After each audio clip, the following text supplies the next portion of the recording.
दहाड़ना, अपनी हुकूमत जमाना, अपना साम्राज्य बनाना, अपने सामने पूरा काफिला झुकाना, अल्टीमेटली अपनी बादशाहत कायम करना, ये सब कुछ तुम आज इस वीडियो में सीख जाओगे।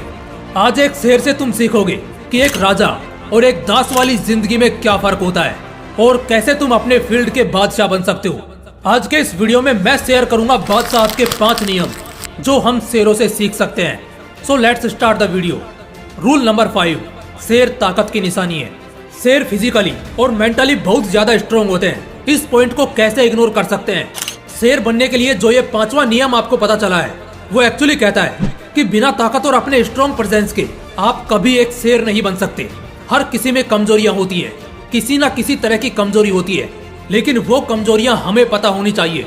इस दुनिया में परफेक्ट कोई भी नहीं है और ना हो सकता है, लेकिन जब तुम अपने वीकनेसेस पर काम करते हो तब तुम ये जान जाते हो कि असल में तुम क्या हो और कितने लायक हो। और जब ऐसा होगा तो चाहे मैदानी जंग हो या जिंदगी की जंग हो, तुम्हारा जीतना बहुत आसान हो जाएगा। दूसरी चीज की ताकत पैदा करनी है। इसके लिए उस कंफर्ट जोन को फोड़ना है, आलस को मारना है और अपनी शारीरिक क्षमता और मानसिक मजबूती को बहुत ताकतवर करना है। ये आराम से बिस्तर पर लेटे लेटे नहीं मिल जाएगा। इसके लिए हर दिन पसीना बहाना होगा। कई ऐसे योग और कसरत हैं जिससे एक इंसान का शरीर एक आम शख्स के मुकाबले 10 गुना तक बलशाली हो जाता है। याद रखना, बादशाह का सफर दिखता खूबसूरत है मगर होता कठिन है। इस पर चलने के लिए ताकतवर तो बनना पड़ेगा, शरीर से भी और अपने दिमाग से भी। Rule number 4, they lead don't follow. एक शेर भेड़ों के ग्रुप की तरह अपने मालिक के इशारों को फॉलो नहीं करता, वो अपनी राह खुद चुनता है। जब जब बात राजा और दास की होगी या शेर और दूसरे जानवरों की होगी तो एक बात का जिक्र तो हमेशा होगा। जो भेड़ होती है उसकी जिंदगी हमेशा गडरिये के इशारों पर चलती है। जहाँ वो गडरिया ले जाता है, भेड़ सिर झुकाए वहाँ चलने लगते हैं। उसके अपने सपने, अपनी मंजिल, अपनी इच्छा कुछ भी नहीं होती। उसके पास और कोई रास्ता नहीं है, वो जाए भी तो कहाँ जाए। दूसरे भेड़ों को जब सिर झुकाए देखता है तो वो भी अंधों की तरह उन्हें फॉलो करने लगता है। और जब बहुत ज्यादा ही दुखी होता है तो क्या ही उखाड़ लेता है, ज्यादा से ज्यादा मिमिया लेता है, फिर उसी तरह जीने लगता है। जबकि अगर हम बात करें एक शेर की तो शेर का कोई मालिक नहीं होता, वो खुद अपना मालिक होता है।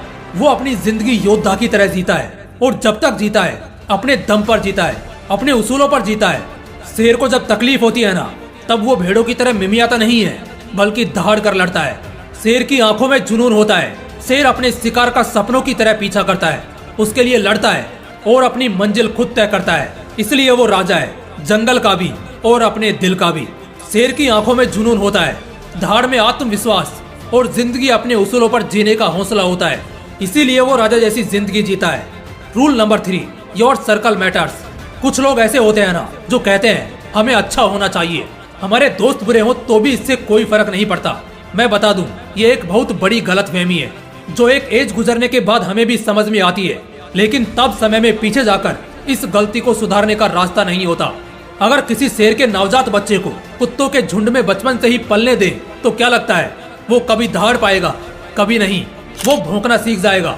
वो शेर होते हुए भी अपना अस्तित्व गंवा देगा, राजा होते हुए भी गुलामी करने लग जाएगा। हाँ, एग्जैक्टली यही होता है हर किसी के साथ। उसका स्वभाव, नियत, एटीट्यूड, मजबूत या कमजोर दिल और सबसे अहम मानसिकता, ये सब जिंदगी के शुरुआती लम्हों से जुड़ी होती है।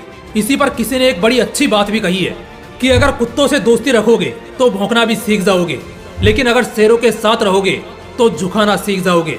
यही होता भी है। अगर एक इंसान बुज़दिल, कमजोर और अश्लील संगत को धरेगा तो एक समय बाद वो भी पूरी तरह इसमें ढल जाएगा। अगर वो फियरलेस और स्ट्रॉन्ग पर्सनैलिटी माइंडसेट वाले लोगों के साथ रहेगा तो वो भी धीरे धीरे एक बहुत ही रफ और टफ आदमी हो जाएगा। इसलिए अगर राजा बनना चाहते हो तो गुलामों और नौकरों की संगत छोड़ दो, वरना वहीं तक सीमित रह जाओगे। रूल नंबर 2, शिकारी की तरह सोचो, शिकार की तरह नहीं। जंगल की भाषा में शेरों का एटीट्यूड ऐसा होता है, तुम बादशाह की तरह सोचो, बेचारों की तरह नहीं। जब बात शेर की आती है तो वो ये कभी मान ही नहीं सकता कि कभी उसका भी शिकार हो जाएगा। हाँ, हालांकि कई बार वो भी फंस जाता है, शिकार भी हो जाता है, लेकिन पैदा होने से लेकर अब तक उसके मन में, उसकी मानसिकता में यही बात बैठी है कि वो यहाँ राज करने को पैदा हुआ है, दूसरों का जुल्म सहने को नहीं। उसका वो किलिंग एटीट्यूड ही है जो उसको सभी जानवरों का बाप बनाता है। अगर तुम्हारा एटीट्यूड हमेशा इतना स्ट्रांगली दिखेगा ना, जैसे तुम अपने काम में बाजी मारने के लिए उतरे हो, तो तुम्हारे दूसरे कंपटीटर्स की तो इस एटीट्यूड से ही फट जाएगी। वैसे भी जब एक ऐसा किलिंग एटीट्यूड लेकर कोई इंसान अपनी जिंदगी जीता है, खेल खेलता है, तो हमेशा वो सबसे टॉप पर पहुंच ही जाता है। इसलिए हमेशा टारगेट बनोगे ऐसा मत सोचो, बल्कि हमेशा टारगेट करोगे और उसे हासिल भी करोगे। इस एटीट्यूड के साथ बिंदास अपने सपनों पर काम करो, अपने खेल के बाप बन जाओगे। Rule number 1, fearless fighter and fantastic dominance. यहाँ पर देखोगे तो हाँ, शेर फियरलेस होते हैं, बहुत अच्छे से हमें पता है, लेकिन कितना होते हैं तुम इसका अंदाजा भी नहीं लगा सकते। डर हर जीव प्राणी में है, लेकिन अगर टॉप के कुछ ऐसे प्राणी निकाले जिसमें डर सबसे कम हो तो वो शेर है। और शायद इसलिए जंगल के दूसरे जानवरों में इसकी दहशत है। एक बड़े फिलोसोफर ने एक बड़ी पावरफुल लाइन कही थी, when you become fearless life become limitless. यानी कि जब तुम बहादुर हो जाते हो तो जिंदगी असीमित हो जाती है।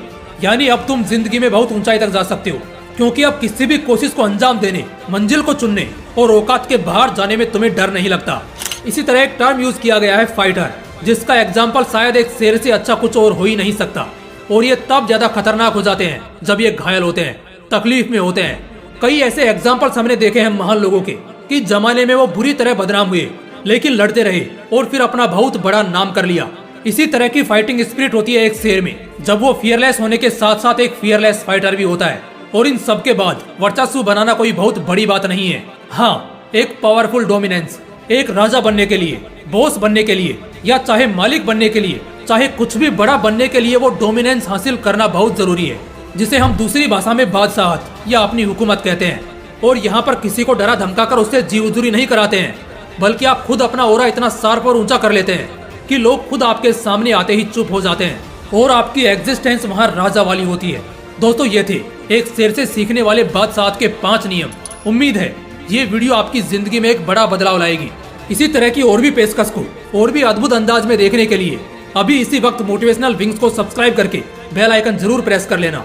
फिर मिलते हैं नेक्स्ट वीडियो में एक नए मोटिवेशन के साथ। जय हिंद, वंदे मातरम।